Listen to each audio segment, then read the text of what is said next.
कर्ण पिशाचिनी। हेलो दोस्तों, मेरा नाम सोनाली है। मेरी उम्र 21 वर्ष है।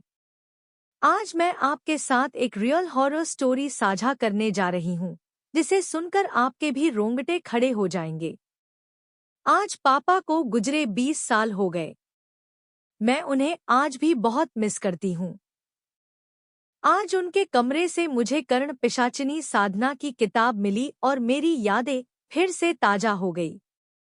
कर्ण पिशाचिनी यह एक ऐसी खतरनाक मंत्र साधना है जिससे साधक अपने मंत्रों से एक पिशाचिनी को खुश करता है और वह पिशाचिनी अपने साधक को किसी भी सवाल का जवाब उसके कान में देकर उसे खुश करती है। सवाल कैसा भी हो, चाहे भूतकाल हो या वर्तमान काल, उसके पास हर सवाल का जवाब होता है। लेकिन अगर यही कर्ण पिशाचिनी नाराज हो गई, तो ये वरदान कब श्राप में बदल जाए, यह कोई नहीं बता सकता। यह बहुत साल पहले की बात है। तब हम बहुत गरीब थे।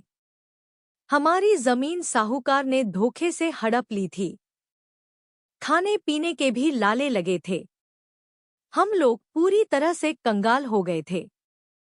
तभी मेरे पापा को उनके दोस्त ने कर्ण पिशाचिनी साधना के बारे में बताया, तो मेरे पापा को यह आखिरी रास्ता नजर आया।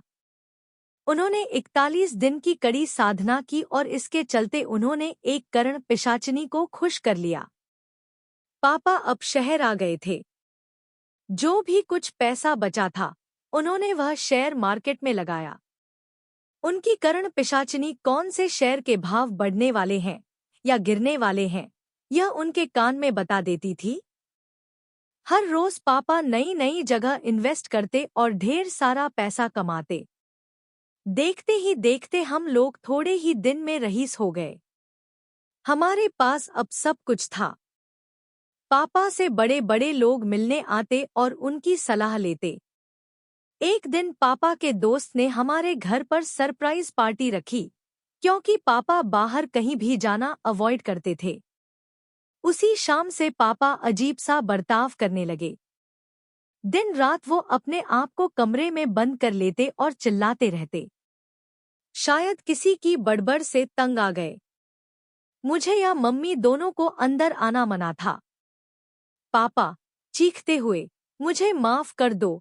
नहीं नहीं।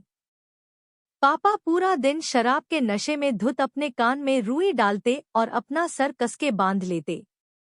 किसी भी डॉक्टर को उनकी इस बीमारी का पता नहीं चल रहा था। एक दिन तंग आकर मेरी मम्मी ने एक तांत्रिक को बुलाया। उसने कहा कि पापा की कर्ण पिशाचिनी उनसे नाराज हो गई है। शायद पापा ने ऐसा कुछ किया था जिससे वो नाराज हो गई थी। तांत्रिक ने कहा, कर्ण पिशाचिनी को हर रोज शराब और मांसाहारी खाना देना पड़ता है। वो अपने साधक को किसी दूसरी औरत के साथ बर्दाश्त नहीं कर सकती, और तो और अपनी पत्नी, बेटी, माँ या बहन के साथ भी नहीं। पापा रोज शराब पीकर चिल्लाते रहते। उन्होंने शेयर मार्केट में ट्रेडिंग करना भी बंद किया था।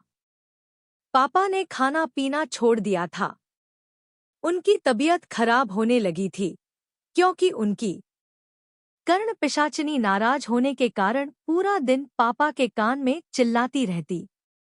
एक मिनट भी शांत नहीं होती और बार बार यही बताती कि उनकी बेटी यानी मेरी मौत कैसे होगी। ये सुन के मेरे पापा और चीखते चिल्लाते ताकि कुछ सुनाई न दे, इसीलिए उन्होंने खुद को एक कमरे में बंद कर लिया।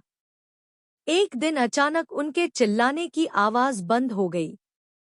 उनके गुजरने के 2 महीने बाद मुझे उनका ये लेटर मिला। कर्ण पिशाचिनी से छुटकारा पाने के लिए उन्होंने अपनी जान ले ली थी। ये घर, प्रॉपर्टी सब पापा के कारण ही था। हमारी स्थिति सुधारने के लिए पापा ने अपना बलिदान दिया था। आज भी मुझे लगता है कि मेरे पापा यहीं कहीं हैं, मेरे साथ।